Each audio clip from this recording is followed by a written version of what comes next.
우리 신앙에 있어서 가장 중요한 요소 중에 하나가 예배입니다. 예배입니다. 하나님과 친밀한 교제를 위해서도 그렇고요. 그래서 그 예배에 대한 부분을 살펴보기 원하는데, 사실 예배 회복 책이 2권으로 되어 있습니다.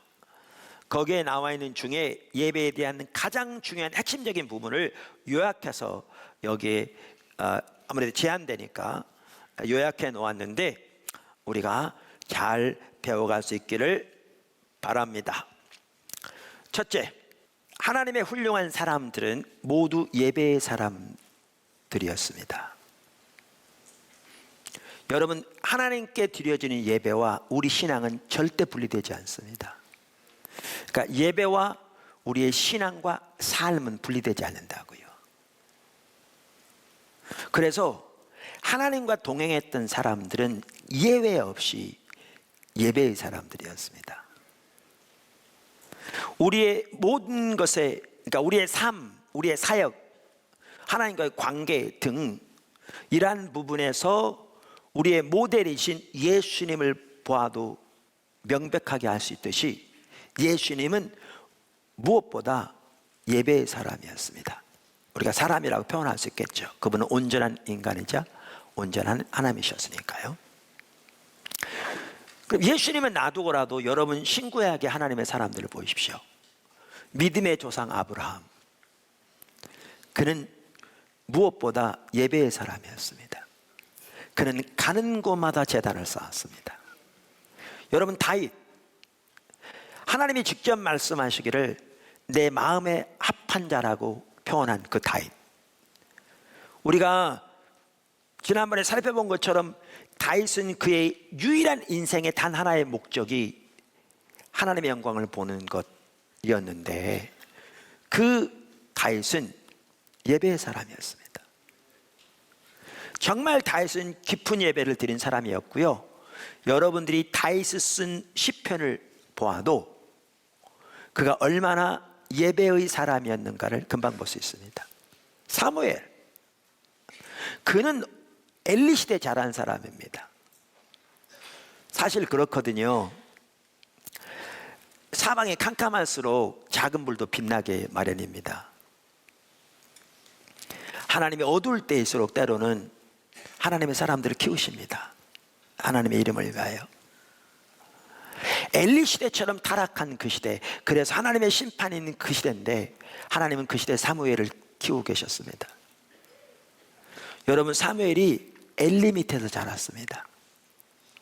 가끔 성도들을 보면 그런 사람들이 있습니다. 그러니까 목회자를 탓하는 거죠. 목회자들이 문제다. 목회자들이 올바로 지도해야지. 그러니까 우리가 오늘날 이렇게 된 거 아니냐. 그런 분들이 있습니다. 틀린 말은 아닙니다. 가장 큰 책임은 목회자에게 있습니다. 저는 그걸 부인하지 않고요, 저 개인적으로 늘 책임감을 갖습니다. 그런데 예수님께서 이렇게 말씀하셨습니다. 소경이 소경을 인도하면 둘 다 구덩이에 빠진다. 이 얘기는 인도하는 자의 중요한 역할이 강조되어 있는 겁니다. 그래서 야고보서에서도 가르치는 자는 심판이 2배로 있을 것이니 함부로 가르치는 자가 되지 말라, 이렇게 말씀하셨죠. 근데 문제는 그 말 속에는 뭐가 포함되어 있냐면 따르는 사람도 예외는 아니라는 겁니다. 왜냐하면 여러분이 육신적으로 볼 때 여러분 길을 가는데 장님이 여러분에게 이리 날 따라오시오, 그래서 앞에 따라갑니다.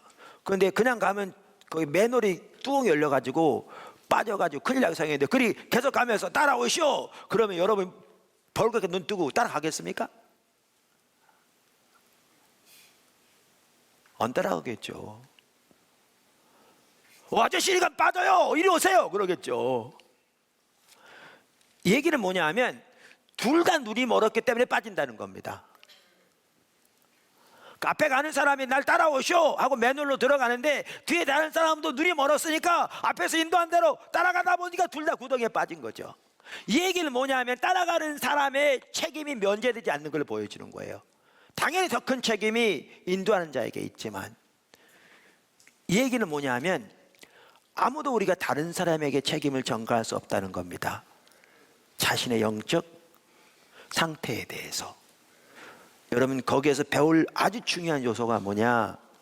사무엘은 엘리 밑에 자라났습니다. 근데 사무엘은요, 예배의 사람이었습니다. 그가 잠자는 장소도 어디였느냐? 언약궤 앞이었습니다. 그 하나님의 임재 가운데 자라났습니다. 어려서부터 하나님과 교제 가운데 자라났습니다. 뿐만 아니라 그의 기도 생활을 보십시오. 그는 예배의 사람이었습니다. 신약으로 놓으면 한 사람만 예를 든다면 바울 서신서에 나오는 그의 기도 생활을 보십시오. 그는 예배의 사람이었습니다. 빌립보 감옥에서 자정이 되었을 때 그 상황에서 하나님을 예배하는 그의 모습을 보십시오. 그는 예배의 사람이었습니다. 여러분, 제 얘기 잘 들으십시오. 하나님과 긴밀하게 동행했던 성경에 나오는 모든 하나님의 사람들은 다 예배의 사람이었습니다. 이 말은 바꿔 말하면 무슨 말인지 아십니까? 여러분이 예배의 사람이 되지 않고 하나님과 올바로 동행하는 삶을 살 수 없습니다. 둘째, 교회의 직능 혹은 교회의 기능.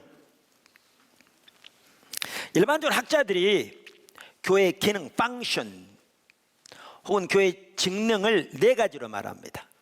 학자들이 일반적으로 하는 얘기입니다. 성경의 토대에서. 그러니까 십자가 모양으로 설명하면 쉽습니다. 여러분, 제가 쓴 책에 나와 있습니다만은, 자, 위로는 뭐라고요? 예배. 아래로는 양육 혹은 교육. 그 다음에 성도들 사이에는 사랑의 교제. 안 믿는 세상을 향해서 전도와 섬김. 이게 교회의 기능입니다. 그러니까 교회가 감당해야 할 기능입니다. 여러분, 이 사실 아십니까? 건강한 교회일수록 이 네 가지 기능이 다 살아있어야 합니다.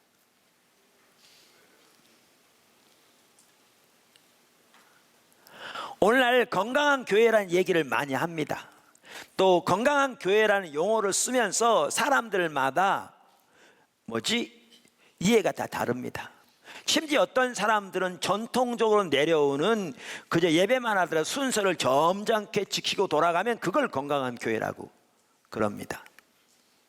그런데 여러분, 성경이 말하는 진정한 의미의 건강한 교회는 교회의 네 가지 기능이 잘 살아있는 교회가 그게 건강한 교회입니다.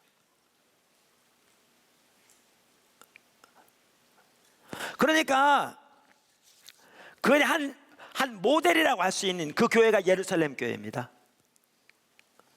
오늘 읽었던 본문에 보면 그 네 가지 기능이 잘 살아 있었습니다. 네 가지 기능이 모두. 다시 한번 보십시오. 2장 42절. 그들이 사도의 가르침을 받아. 그러니까 그렇게 되어 있는데 영어 NIV 성경에는 뭐라고 되어 있냐면 They devoted themselves to the apostles' teaching 이렇게 되어 있어요. 그러니까 그들 자신을 헌신했는데 뭐에 헌신했느냐? 사도들의 가르침에 헌신했다. 그러니까 그들 자신을 헌신했다는 말은 그만큼 그들은 사도들의 가르침을 배우기를 열망하고 그 사도들의 가르침을 따라 살기 위해서 사도들의 가르침을 받기 위해 헌신적이었다 그 말입니다. 가르침 그토록 헌신했어요. 뿐만 아니라 교제. 여기에 보면 교제인데 얼마큼 교제. 원래 사실 성경에 말하는 교제라는 말은 코이노니아라는 말인데 그저 토요일 아침에 성도들이 모여가지고 커피 끓여놓고 도넛 몇 개 사다가 먹으면서 대화 나는 그게 아닙니다. 교제는 동참이란 말인데요, 그 당시에는 교제가 어느 정도였느냐, 여기 바로 나오는 것처럼 심지어 집이 있고 재산이 있는 사람들은 그걸 다 팔아가지고 사도들의 발 앞에 놓으니까 사도들이 그걸 가지고 궁핍한 사람들 다 나눠줌으로써 성도들 사이에는 그러니까 먹을 것이 없는 사람이 없을 만큼 서로 그렇게 교제가 일어났다. 진정한 의미의 교제죠. 그런데 학자들은 이 네 가지 기능을 말하면서 그 중에서 가장 중요한 기능을 뭐라고 말하냐면 예배라고 말합니다. 왜냐하면 예배를 통해서 하나님과의 만남이 이루어져야 다른 기능을 감당할 영적인 힘도 활력도 하나님의 마음도 하나님의 은혜도 부어지기 때문에. 세 번째, 우리 신앙이 회복되려면 예배부터 회복돼야 합니다. 그러니까 우리 신앙과 예배는 분리되지 않거든요. 그러니까 신앙이 타락하면 예배가 타락하고요, 신앙이 회복되려면 예배부터 회복돼야 합니다. 여러분, 구약 성경만 보더라도 그 왕들 중에 그 시대, 정말 어둠의 시대에서 하나님의 부흥이 많은, 그래서 그 세대가 구원받는 그러한 세대로 돌이킨 왕이 세 왕이 있거든요, 대표적으로. 그러니까 아사왕, 그 다음에 요시야, 히스기야. 근데 세 왕 모두 보시면요, 그들이 회복을 시작할 때 가장 먼저 성전부터 깨끗게 했습니다. 왜? 그만큼 예배 회복이 다른 모든 것의 회복의 핵심입니다.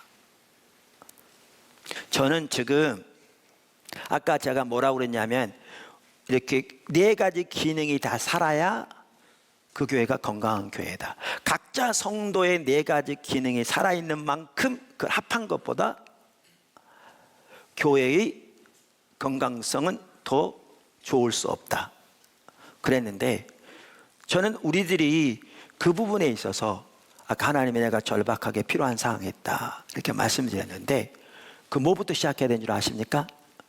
예배부터 시작해야 합니다. 예배부터. 그러니까 하나님 관점에서의 참다운 예배가 드려지기 시작해야 합니다.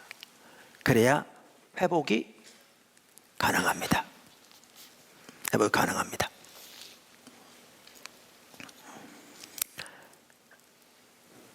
보십시오. 여러분, 시험 들었을 때도 마찬가지예요. 예배로 나와서 하나님의 관점이 여러분에게 비춰져야 시험에서 벗어날 수 있습니다.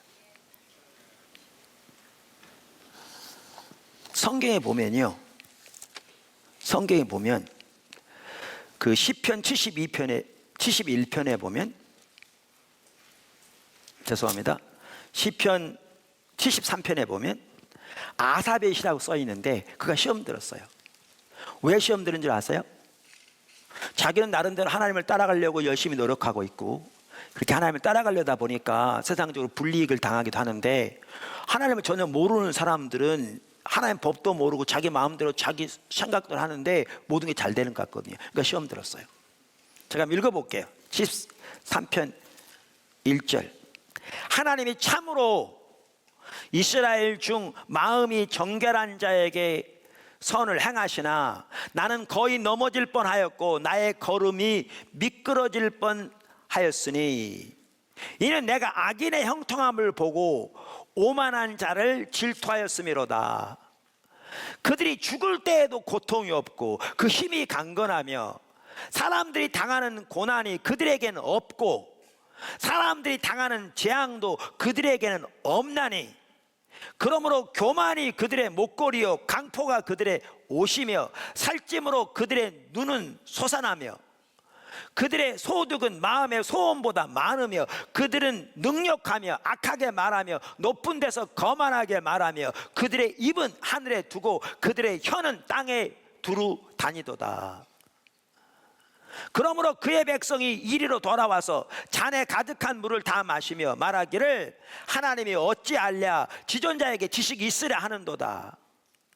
볼지어다 이들은 악인들이라도 항상 평안하고 재물은 더욱 불어나도다. 내가 내 마음을 깨끗하게 하며 내 손을 찢어 무죄하다 한 것이 실로 헛되도다. 나는 종일 고난을 당하며 아침마다 징벌을 받았도다. 시험 들었어요. 근데 실제로요, 안 믿는 사람이 이렇지 않습니다. 다시 말할까요? 안 믿는 사람들이 이렇지 않아요. 그 내부를 보세요. 이렇지 않습니다. 돈이 많을지 몰라도 이렇지 않아요. 근데 시험 들으니까 이렇게 보이는 거예요.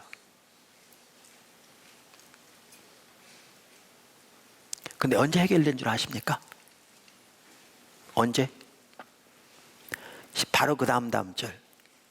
하나님의 성소에 들어갈 때야 그들의 종말을 내가 깨달았도다. 하나님께 예배로 나갔더니 하나님께서 그의 마음을 열어 그들의 종말을 깨닫게 하신 겁니다. 다시 말하면 하나님의 관점에서 보게 하신 겁니다. 그러니까 회개하고 돌이킵니다. 주께서 참으로 그들을 미끄러운 곳에 두시며 파멸에 던지시니 그들이 어찌하여 그리 갑자기 황폐되었는가 놀랄 정도로 그들은 전멸하였나이다. 그랬더니 이렇게 깨닫고 나니까 보세요. 주여, 사람이 깬 후에는 꿈을 무시함 같이 주께서 깨신 후에는 그들의 형상을 멸시하리이다. 내 마음이 산란하며 내 양심이 찔렸나이다. 내가 이같이 우매무지함으로 주 앞에 짐승이 오나. 얼마나 자기가 어리석은 짐승과 같은 자인가를 깨닫습니까? 회개합니다. 뭐 했더니? 깨닫고 나니까. 근데 언제? 예배로 나갈 때. 여러분, 시험 당한 사람일수록 예배로 나와야 합니다. 그들이 시험에서 돌이킬 수 있는 길은 딱 하나뿐입니다. 하나님이 그의 마음을 열으셔서 하나님의 관점에서 보게 해주셔야 돌이킵니다. 그렇게 안 되면 자기 생각대로 판단합니다. 넘어집니다. 근데 돌이켜지지 않습니다. 보여줘야 돼요. 비춰져야 돼요. 성령님에 의해 마음눈이 밝혀져 깨달아져야 돼요. 근데 이 일이 가장 많이 일어나는 때가 언제냐? 예배예요. 예배를 통해서 이 일이 일어나야 회복되기 시작해요. 그러니까 우리가 우리의 죄를 처리하는 데 있어서도 가장 중요한 핵심이 뭐냐? 예배입니다. 아까 보세요. 시험 들었던 사람도 시편 73편의 아삽도 하나님의 성전에 예배로 나왔더니 하나님의 관점이 비춰지니까 자기의 그릇된 태도와 자세들이 보이는 거잖아요. 그래 회복되잖아요. 욥, 그는 그 잘못한 게 없음에도 불구하고 그 친구들의 그런 잘못된 그 고소에 그 대항하면서 그가 가지고 있는 자기의 정당성, 그것도 하나님이 비춰지니까 자기가 정당하다고 여겼던 것마저도 그거는 정말 티끌보다 못한 죄인 걸 인식하고 모든 걸 취소 하나님에 엎드리잖아요. 그러니까 회복되잖아요. 이게 죄가 처리되는 과정이 회복되는 과정인데 이게 가장 핵심적으로 이루어지는 시간이 언제냐? 예배라는 거예요. 그러니까 우리 신앙 회복, 예배 회복부터 시작해야 돼요. 여러분, 예배 회복돼야 돼요. 하나님의 관점에서 상대방을 보고 하나님의 관점에서 하나님이 보시는 눈으로 상대방을 보고 하나님이 보시는 걸로 상대방을 판단하고 상대방에 대한 하나님이 주신 지혜를 가지고 대해야 되는데, 그래야 성령의 열매는 생명인데 그렇게 살아가는 성도들이 많지 않습니다. 오늘날 왜 사고가 너무 타락하게 자기중심적일 뿐만 아니라 예배를 통해서 하나님을 경험하지 못하니까, 예배가 하나의 형식으로 전락돼 있으니까 신앙생활이 하나님과의 인격적인 관계보다는 몇 가지 종교적인 의식을 하는 종교생활로 전락돼 있으니까요. 그러니까 삶은 사망인 거죠. 포도나무교 성도 여러분, 여러분의 예배를 회복하십시오. 여러분의 예배를 회복하기를 힘을 다해 힘쓰십시오. 그래야 다른 회복이 비로소 가능합니다. 예배를 통해 하나님과의 만남이 이루어져야 합니다. 자신의 그릇된 사고와 죄가 보여져야 합니다. 자신도 모르게 하나님과의 사이에 가로막힌 것이 드러나서 그것을 처리함으로 하나님과 관계가 회복되는 역사들이 있어야 합니다. 예배를 통해서 가장 가까운 가족에서부터 상대방을 향한 하나님의 마음과 하나님의 의중과 하나님의 관점이 비춰져서 그 자세와 마음과 관점으로 상대방을 대하는 것을 배워야 합니다. 제가 말씀드렸잖아요. 포도나무 교회 귀한 부분 많고 비교해 보면 뛰어난 부분도 많지만 비교해서 또 못한 부분도 많습니다. 다 교회마다 다르니까. 그렇지만 하나님의 관점에서 우리가 성경에 나오는 하나님이 의도하신 교회에 비하면 우리요 정말 은혜가 절박하다니까요. 그리고 어떨 때는 우리의 지금 하나님과의 관계에서 죄도 처리 안 되는 경우가 많다 보니까 나눈 것처럼 우리에게 배우고자 하는 자세도 너무나 이렇게 시들었고, 정말 우리 가운데 어떻게 우리가 이런 상태까지 와 있나라고 생각되는 부분들도 적지 않다니까요. 때로는 리더들 중에서도, 때로는 저의 모습에서도. 근데 그런데도 하나님께서는 왜 제가 감사한 줄 아십니까? 늘. 그리고 포도나무 교회가 세워진 지 20년이 됐는데요, 지금까지 오도록 하나님의 교회에 대해서 불편한 마음을 갖거나 어떤 개개인의 성도들에 대해서 불편한 마음을 가진 적이 10번밖에 안 될 겁니다. 스쳐 지나간 생각들이 있었겠죠. 그리고 그때마다 곧바로 돌이키게 하셨습니다. 왜 그런 줄 아십니까? 교회를 향한 하나님의 마음을 알게 하세요. 교회가 하나님께 얼마나 소중한지, 예수님의 피로 값주고 사신 하나님의 교회, 그 한 사람 한 사람이 얼마나 소중한 하나님의 백성인지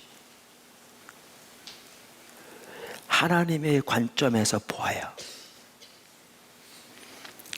하나님의 관점으로 반응할 수 있습니다. 저도 하나님의 관점이 안 보이면 육신적으로 곧바로 반응합니다. 그리고 결과는 사망입니다. 오늘은 사실 예배의 중요성에 대해서 살펴보게 되었습니다. 우리의 모든 신앙의 가장 핵심은 예배다.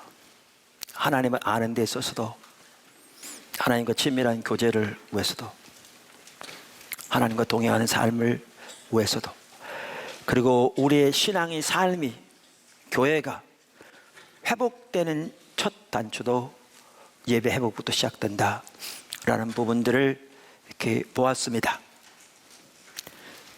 여러분 돌아가시면서 꼭 이 마음이 여러분 속에 있었으면 좋겠습니다. 나의 예배를 회복해야 되겠다. 나의 예배를 회복해야 되겠다. 그렇게 되기를 주님의 이름으로 축원합니다.